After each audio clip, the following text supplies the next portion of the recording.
Find the sum to indicated number of terms in the geometric progression. So ಇದು ನಮ್ಮ progression till 20th term.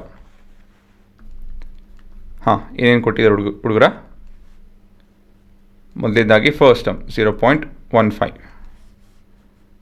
Next is common ratio A2 by A1, which is 0.015, 0.15 which is 0.1. Then we have n which is 20.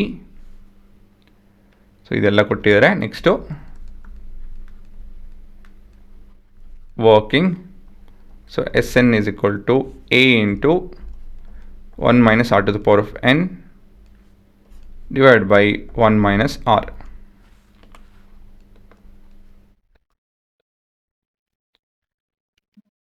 So ಇಲ್ಲಿ s of 20 ಕಂಡುಹಿಡಿತಾ ಇದ್ದೀವಿ.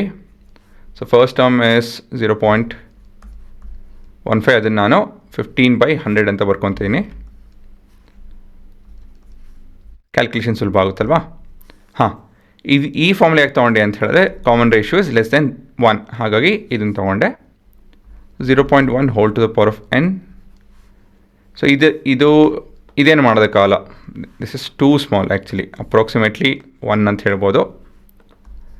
1 minus ಇದೆಷ್ಟಾಗುತ್ತಿದ್ದು 0.1 ಅಂತ ಹೇಳಿದ್ರೆ 1/10 ಅಲ್ವಾ? So ಇದು ಇಲ್ಲಿರೋಂಥದ್ದು calculation ಮಾಡಬೇಕಾಗುತ್ತೆ. So this is 15/100 into 1/0.9. So 9/10 ಅಂತ ಹೇಳಿ ಬರ್ಕೊತೀನಿ. Confuse ಆಗಕ್ಕೆ ಹೋಗಬೇಡಿ. ಈ ಎಕ್ಸ್ಪ್ರೆಷನ್, ಈ ಎಕ್ಸ್ಪ್ರೆಷನ್ ಉತ್ತರ ಏನಪ್ಪ ಅಂದರೆ 0.9. ಅದನ್ನು ನಾನು 10/9 ಅಂತ ಹೇಳಿ ಬರ್ಕೊತಾ ಇದ್ದೀನಿ. 1 minus 0.1 whole to the power of 20. ಆಯಿತಾ? ಸೊ ಇವಾಗ ಏನಕ್ಕೆ ಇವೆಲ್ಲ ಈ ಥರ ಬರ್ಕೊಂಡೆ ಅಂತ ಹೇಳಿದ್ರೆ ಫ್ರ್ಯಾಕ್ಷನ್ ಟೈಪು ಇಲ್ಲಿ ನೋಡ್ಬೋದು ಕ್ಯಾನ್ಸಲ್ ಆಗ್ತಾಯಿದೆ.